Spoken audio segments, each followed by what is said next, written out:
कहानी की शुरुआत में हम एक लड़की को देखते हैं जो रोड के बीचों बीच अपनी जान देने के लिए सड़क पर लेटी हुई है। कुछ ही देर में इस रोड पर एक गाड़ी आ जाती है। यह लड़की जैसे ही उस गाड़ी को अपनी ओर आता देखती है तो एक दर्दनाक मौत के डर से वो अपना इरादा बदल लेती है और वो सड़क से उठकर किनारे पर चली जाती है। तब वो गाड़ी वाला इंसान भी इस लड़की की मदद के लिए नहीं रुकता। वो इसे नजरअंदाज करके आगे निकल जाता है जैसे उसने कुछ देखा ही नहीं हो। इस लड़की का नाम लीसा है। लीसा की जिंदगी बिल्कुल भी ठीक नहीं चल रही। दरअसल आज लीसा की बेटी का जन्मदिन है, लेकिन अब उसकी बेटी इस दुनिया में नहीं रही। तब हम देखते हैं कि जो गाड़ी कुछ देर पहले लीसा को इग्नोर करके आगे निकल गई थी, उसे अपनी गलती का एहसास होता है। इसलिए वो आदमी अपनी गाड़ी रिवर्स करके लीसा के पास आता है। गाड़ी के अंदर बैठा एडम नाम का आदमी लीसा से पूछता है, क्या तुम ठीक हो? जिस पर लीसा जवाब देती है, हाँ मैं ठीक हूँ, मुझे कुछ नहीं हुआ। इस पर उस आदमी ने लीसा को बताया कि इस सुनसान इलाके से शहर काफी दूर है, इसलिए अगर तुम चाहो तो मैं तुम्हें शहर तक लिफ्ट दे सकता हूँ। लीसा मान जाती है और फौरन उसकी गाड़ी में बैठ जाती है। सफर के दौरान एडम लीसा से पूछता है कि तुम अकेली इस सुनसान जगह में क्या कर रही थी? लीसा ने एडम को बताया कि आज मेरी बेटी का जन्मदिन है, जिस वजह से वो आज मुझे बहुत याद आ रही है, पर बदकिस्मती से वो अब इस दुनिया में नहीं रही और अब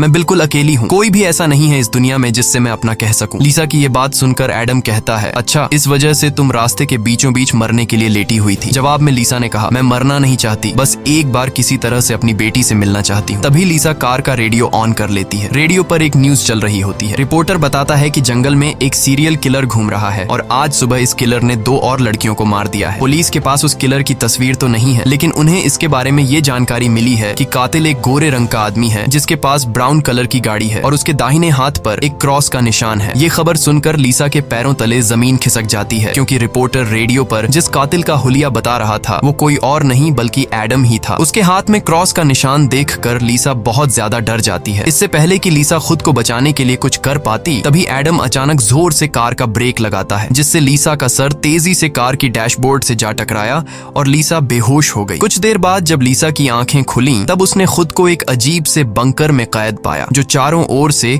लोहे की मजबूत दीवारों से बना हुआ था। लीसा खुद को इस बंद जगह में कैद पाकर बहुत ज्यादा घबरा जाती है और मदद के लिए चिल्लाने लगती है, लेकिन उसकी मदद करने कोई नहीं आया। हम देखते हैं कि लीसा को एक अलग तरह का सूट पहनाया गया है और उसके हाथ में एक घड़ी भी पहनाई गई है। लीसा उस घड़ी को निकालने की बहुत कोशिश करती है, लेकिन वो घड़ी इतनी मजबूत थी कि काफी कोशिश के बाद भी वो उसके हाथ से नहीं निकलती। आखिर में जब उसे रियलाइज होता है कि इस जगह से निकलना इम्पॉसिबल है, तो वो थक हार कर एक जगह में बैठकर रोने लग जाती है। तभी अचानक उस चेंबर का दरवाजा खुला। लीसा ने देखा कि दरवाजे के दूसरी ओर एक सुरंग है। उस सुरंग के एंड से रोशनी नजर आ रही थी। लीसा को समझ आया कि अगर इस जगह से बाहर निकलना है तो इस सुरंग से होकर निकलना पड़ेगा। लीसा खुश हो जाती है कि उसे बाहर निकलने का रास्ता मिल गया है, लेकिन जैसे ही वो सुरंग के अंदर चली गई, तभी अचानक उसके पीछे उस चेंबर का दरवाजा अपने आप बंद हो गया। ये देखकर लीसा की सांस रुक गई और अब उसे समझ आया कि वो पहले से भी ज्यादा खतरनाक जगह में फंस गई है। तभी अचानक लीसा के हाथ में बंधे ब्रेसलेट में अलार्म बजने लगा और 11 मिनट का टाइमर सेट हुआ। ये देखकर लीसा समझ गई कि मुझे 11 मिनट में यहाँ से निकलना होगा, नहीं तो मैं हमेशा के लिए यहाँ पर बंद रह जाऊंगी। इसीलिए लीसा अपने हाथों और पैरों के बल रेंगती हुई जल्दी से उस रोशनी की तरफ बढ़ने लगी। लेकिन जैसे ही वो उस रोशनी के करीब होती जा रही थी, तभी अचानक उस सुरंग का आगे का दरवाजा धीरे धीरे बंद होने लगा। ये देखकर लीसा और तेजी से आगे बढ़ने लगी, लेकिन जब वो उस दरवाजे के पास पहुंची तो वो दरवाजा पूरी तरह से बंद हो चुका था। लीसा को कुछ समझ नहीं आ रहा था कि अब यहाँ से कैसे निकला जाए। वो चीख चीख कर रोने लगी। तभी उसकी नजर उस दरवाजे के बगल से जा रही एक दूसरी सुरंग पर पड़ी, लेकिन वो रास्ता बहुत ज्यादा तंग था। लीसा को अब कोई और दूसरा रास्ता नजर नहीं आ रहा था, इसलिए लीसा हिम्मत करके किसी तरह सुरंग के अंदर चली गई और काफी मुश्किलों के बाद वह उस रास्ते को पार कर लेती है और आगे बढ़ते हुए एक ऐसी जगह पर पहुंच जाती है जहां एक प्लेटफॉर्म की तरह 2 रास्ते बने हुए थे। एक रास्ता ऊपर से जा रहा था और दूसरा रास्ता नीचे से। लीसा को कुछ समझ नहीं आया और वह ऊपर के रास्ते को चुनती हुई घुटनों के बल आगे बढ़ने लगी, लेकिन थोड़ा आगे जाते ही नीचे का फ्लोर ऊपर उठने लगा। अगर वक्त रहते लीसा वहां से नहीं निकल पाई तो नीचे का रास्ता उसे ऊपर चिपका कर मार देगा। लीसा डर के मारे तेजी से आगे बढ़ने लगी। वो उस जगह के बीच बस पिसने ही वाली थी कि तभी इस सुरंग के एंड तक उसका हाथ पहुंच जाता है और जैसे ही वो रास्ता पूरी तरह से बंद होने वाला था, लीसा अपनी जान बचाकर वहां से निकलने में कामयाब हो जाती है। खुद को कुचलने से बचाकर वो एक सुकून की सांस लेती है, लेकिन उसे पता नहीं था कि अब उसके लिए मुश्किलें और भी बढ़ने वाली हैं, क्योंकि आगे का रास्ता और भी ज्यादा खतरनाक है। तभी उसके घड़ी में अलार्म बज उठा। ये अलार्म बता रहा था कि आधा समय बीत चुका है और अब उसके पास सिर्फ 5 मिनट बाकी है। इसीलिए वो अब फिर से आगे बढ़ने लगी। जहाँ उसे थोड़ी दूर दूर जाते ही रास्ते में कोई इंसान लेटा हुआ दिखाई दिया। लीसा जब उसके करीब आई तो उसने देखा कि वो कोई जिंदा इंसान नहीं बल्कि एक जली हुई डेड बॉडी है जिसकी हालत बहुत खराब है। उस लाश के हाथ पर भी वैसी ही घड़ी बंधी हुई थी जैसी लीसा के हाथों पर बंधी थी। लीसा को समझ आ गया कि ये इंसान भी मेरी तरह इस सुरंग से निकलने की कोशिश कर रहा था, लेकिन वो यहाँ से निकलने में कामयाब नहीं हो सका और मारा गया। मतलब यहाँ से निकलना इम्पॉसिबल है। इस डेड बॉडी को देखकर लीसा की यहाँ से निकलने की बची कुची उम्मीद भी टूट गई, लेकिन उसने किसी तरह हिम्मत जुटाई और इस डेड बॉडी को साइड पर करके आगे बढ़ने लगी। जब वो घड़ी की तरफ देखती है तो उसके पास सिर्फ 2 मिनट का टाइम बचा हुआ था, इसीलिए वो और तेजी से आगे बढ़ने लगी। तभी अचानक एक मजबूत लोहे की सलाखों ने आकर उसका रास्ता रोक दिया। साथ ही उस सुरंग की दीवारों में से ढेर सारे हीटिंग पाइप निकलकर बाहर आने लगे और उस जगह को गर्म करने लगे। ये देख लीसा पूरी तरह से घबरा गई। वो समझ गई कि जल्द ही उसकी भी लाश उस जले हुए इंसान की तरह इस सुरंग में पड़ी होगी। उसे आगे क्या करना है कुछ समझ नहीं आ रहा था। तभी उसके पीछे दीवार का एक छोटा सा सेक्शन खुल गया, जिसे देख लीसा पीछे की तरफ रेंगती हुई उसके अंदर घुस गई। अगले ही पल एक कांच के दरवाजे ने इस सेक्शन को पूरी तरह से बंद कर दिया। जैसे ही लीसा के हाथ में बंधी घड़ी में टाइमर 0 पर पहुंचा, तभी उन हीटिंग पाइप से आग फुंवारे की तरह निकलने लगी और देखते ही देखते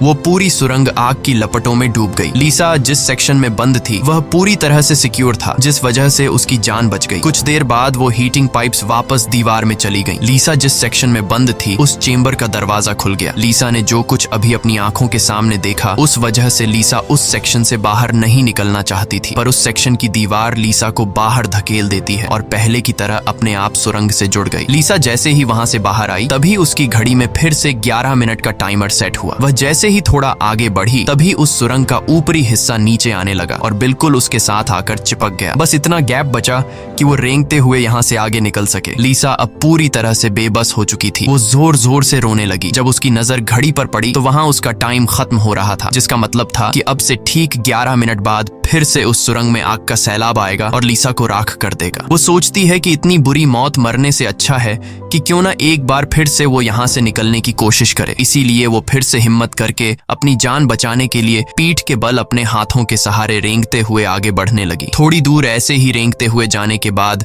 वो सुरंग खत्म हो गई और आगे पानी का एक टैंक आ गया। लीसा बहुत ज्यादा थक गई थी और प्यास ने उसका बुरा हाल कर दिया था। वो इसी तरह लेटे हुए हाथों की मदद से पानी पीकर अपनी प्यास बुझा लेती है। जब उसने अपनी घड़ी की तरफ देखा तो अब सिर्फ 8 मिनट रह गए थे। अब पानी के अलावा उसे कोई और दूसरा रास्ता नहीं दिखा, इसलिए वो एक लंबा सांस लेते हुए पानी में ही उतर गई। पानी में उतरने के बाद टैंक काफी बड़ा था। उसे अब समझ नहीं आ रहा था कि किस तरफ जाना है। वो यहाँ वहाँ पानी में निकलने का रास्ता ढूंढने लगी, मगर उसे कोई भी निकलने का रास्ता नहीं मिला। दूसरी तरफ जहाँ से वो इस टैंक में उतरी थी वह रास्ता भी बंद हो चुका था। अब उसकी सांस भी खत्म होने लगी थी। तभी टैंक में से ऊपर की तरफ एक दरवाजा खुल गया। लीसा जल्दी से उस दरवाजे से होते हुए ऊपर निकल आई। बाहर निकलते ही उसने जोर जोर से सांसें लीं और आगे का रास्ता तय करने लगी, लेकिन लीसा बहुत ज्यादा थक चुकी थी। आगे बढ़ना उसके लिए बहुत मुश्किल हो रहा था और कुछ ही देर में भारी थकान की वजह से लीसा की बीच रास्ते में ही आंख लग गई। लेकिन तभी लीसा के कानों में किसी के चीखने की आवाज गूंज उठी। वहां और भी कोई था जो मदद के लिए पुकार रहा था। उसकी आवाज सुनकर लीसा के अंदर बचने की एक उम्मीद जाग उठी, इसीलिए वो जल्दी से उस आवाज का पीछा करने लगी। अचानक एक जगह उसके ठीक नीचे एक दरवाजा खुला जिसके अंदर उबलता हुआ तेजाब था। लीसा उस तेजाब में गिरने से बाल बाल बची। वो तेजाब इतना खतरनाक था कि एक मजबूत लोहे को भी कुछ सेकंड में पिघला देता। लीसा जल्दी से अपने कपड़े का एक टुकड़ा काटती है और उसे टेस्ट करने के लिए तेजाब में डुबोती है। कपड़ा कुछ ही सेकंड में काली राख में बदल जाता है। ये देखकर वो बहुत ही संभल कर आगे बढ़ती है। वो अपने हाथों और पैरों को उस गड्ढे के किनारों पर रखकर उस जगह को पार करने ही वाली थी कि तभी उसका घुटना तेजाब में लग जाता है, जिससे लीसा दर्द से चीख पड़ी। खुशकिस्मती से उसके सूट की वजह से उसका घुटना गलने से बच गया, लेकिन उसके घुटने पर एक गहरा जख्म बन गया था। अच्छी बात ये थी कि अब वह मदद की आवाज काफी करीब से आ रही थी। लीसा अपना दर्द भूलकर फिर से उस आवाज का पीछा करने लगी और आखिरकार वो एक लोहे की ग्रिड के पास जा पहुंची। उससे कुछ दूरी पर एक और ग्रिड थी जिसके पीछे एक आदमी था। उस आदमी ने भी लीसा की तरह हाथ में घड़ी और सूट पहना था। लीसा उससे कहती है कि देखो मेरी बात सुनो, हम दोनों यहाँ पर फंसे हुए हैं। अगर हम एक दूसरे की मदद करें तो यहाँ से निकल सकते हैं। लेकिन वो आदमी काफी लंबे समय से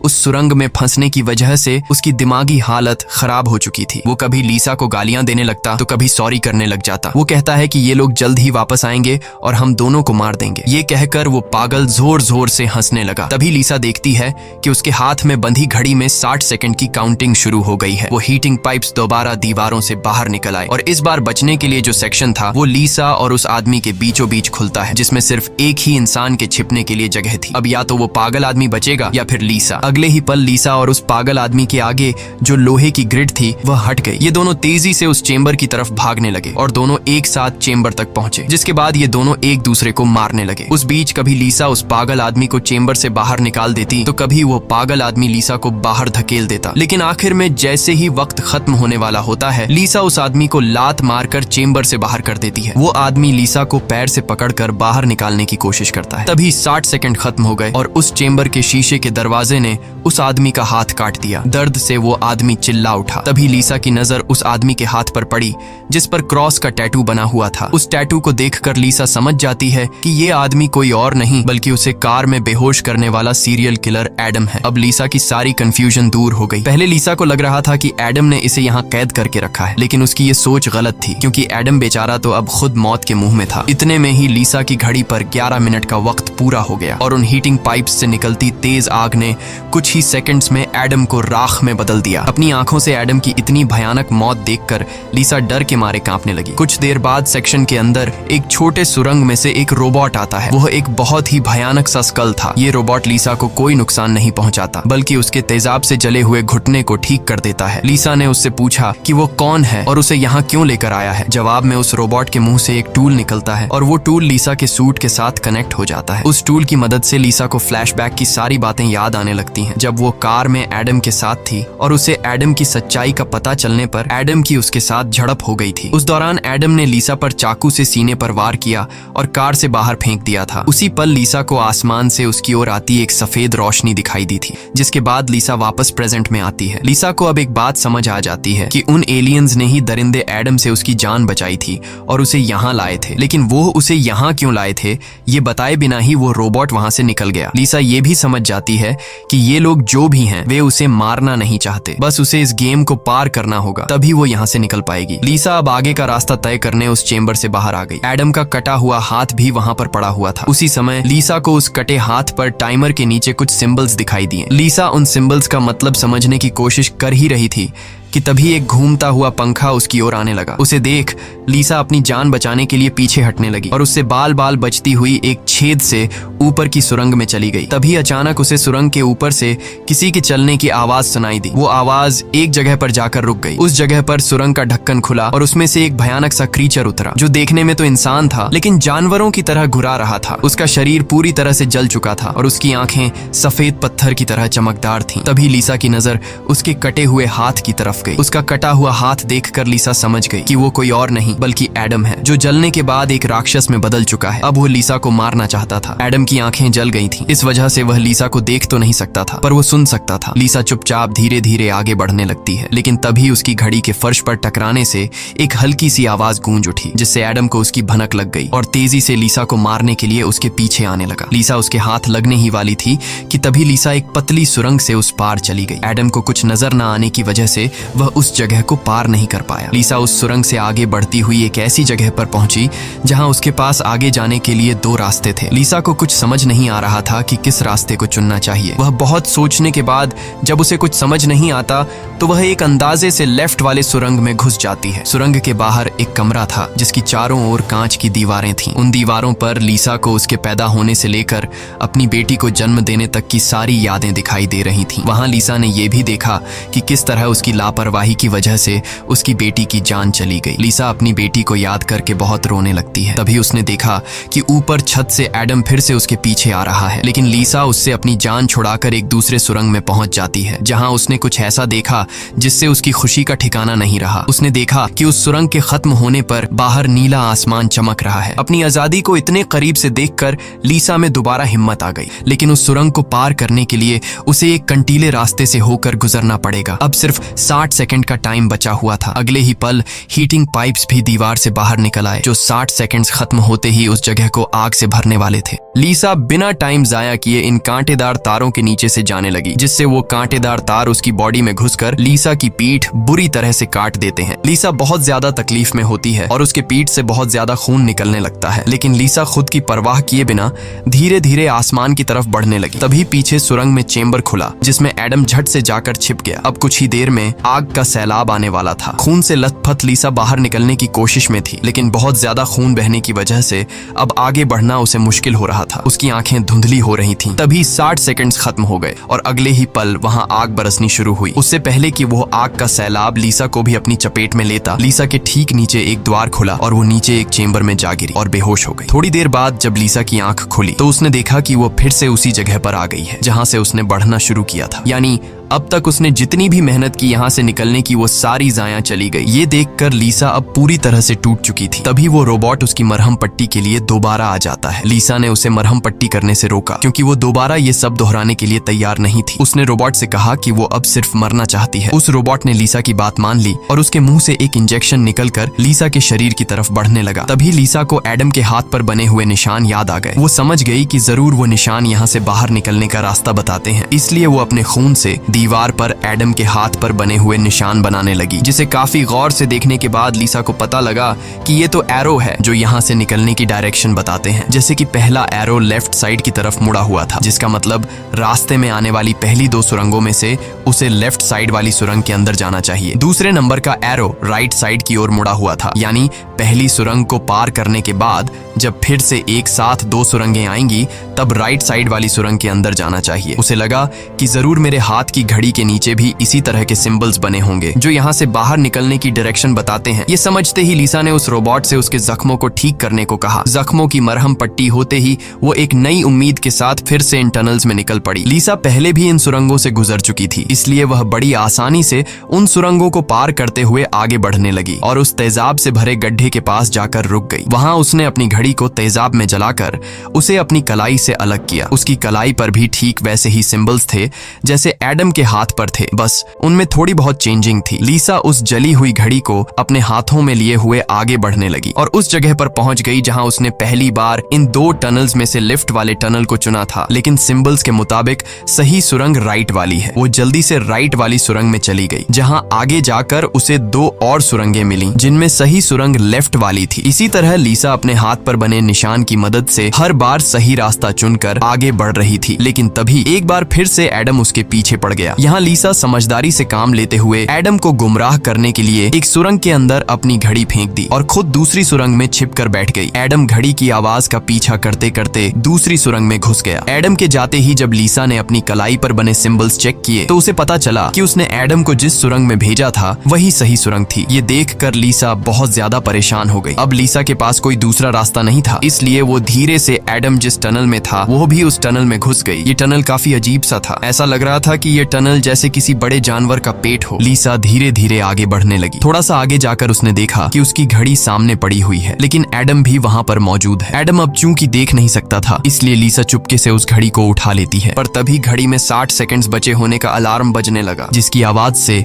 एडम को लीसा की भनक लग गई। वह दोबारा लीसा का पीछा करने लगा। उससे बचने के लिए लीसा जिस रास्ते से आई थी उसी रास्ते से वापस भागने लगी। उस वक्त लीसा की घड़ी में 60 सेकंड्स का काउंटिंग शुरू हो चुका था और सुरंग से हीटिंग पाइप्स भी निकल आए थे। साथ ही सुरंग में बचाव चेंबर भी खुल चुका था। लीसा जल्दी से उस चेंबर में जाकर छिप गई। एडम भी वहां तक पहुंच जाता है, लेकिन अब काफी देर हो चुकी थी क्योंकि उस चेंबर को शीशे के दरवाजे ने बंद कर दिया था। यहाँ लीसा एडम को चिढ़ाने के लिए उसे मिडिल फिंगर दिखाती है, पर बदकिस्मती से इस बार आग बरसाने वाले हीटिंग ट्यूब्स आग बरसाए बिना ही अंदर चले गए, जिसके बाद चेंबर का दरवाजा भी खुल गया और अगले ही पल एडम लीसा पर टूट पड़ा। लीसा भी खुद को बचाने के लिए एडम से लड़ पड़ी और उस शैतान के सर को अपने पैरों से दबाने लगी। पीछे से चेंबर की दीवार भी लीसा को आगे की तरफ धकेलने लगा, जिससे उस शैतान एडम का सर कुचल गया और फाइनली लीसा को एडम से छुटकारा मिल गया। लीसा अब अपने रास्ते पर आगे बढ़ने लगी, जहां आगे चलकर उसे वापस 2 रास्ते मिले। उसकी कलाई पर बने सिंबल्स के मुताबिक उसे राइट वाले सुरंग से जाना था और ये उस भूल भुलैया की आखिरी सुरंग थी। लेकिन तभी लेफ्ट वाली सुरंग से एक लड़की बाहर निकल आई। उसे देख लीसा की आंखें खुली की खुली रह गईं और वो रोने लगी, क्योंकि यह लड़की कोई और नहीं बल्कि उसकी बेटी नीना थी। नीना के मरने के बाद से लीसा ने जीना ही छोड़ दिया था। उसकी बस यही एक ख्वाहिश थी कि वो किसी तरह नीना से मिल पाए और आखिरकार आज उसकी ये ख्वाहिश भी पूरी हो गई। नीना ने अपनी माँ लीसा से कहा कि अब दोबारा मुझे फिर से अकेला मत छोड़ना, जिस पर लीसा ने जवाब दिया, नहीं बेटा, मैं हमेशा तुम्हारे साथ रहूंगी। जिस पर नीना कहती है, तो फिर आओ मेरे साथ लेफ्ट वाले टनल में चलो। लीसा रोते हुए बोली, नीना, मैं तुम्हें फिर से खोना नहीं चाहती, लेकिन सच तो ये है कि तुम पहले ही मर चुकी हो और मेरी मंजिल दूसरी सुरंग में है। इतना कहकर लीसा वहां से जाने लगी। पीछे से नीना उसे पुकारती रही, लेकिन लीसा दिल पर पत्थर रखकर उस सुरंग से बाहर निकली। बाहर आते ही लीसा फूट फूट कर रोने लगती है। उसके बाद लीसा ने बिना समय गंवाए राइट वाली सुरंग में घुस गई, जहां उसे सुरंग के अंत में खुला आसमान दिख रहा था। वो खुश होकर तेजी से आगे बढ़ने लगी, लेकिन तभी उसके रास्ते में 3 लोहे के ब्लेड्स आ गए जो लगातार तेजी से ऊपर नीचे हो रहे थे, जिन्हें पार करने का मतलब था खुद के टुकड़े करवाना। लेकिन लीसा को हर हाल में यहाँ से निकलना था, इसीलिए उसने गौर किया कि उनमें से पहला ब्लेड हर 4 सेकंड्स में एक बार नीचे आ रहा है। लीसा उसके करीब पहुंची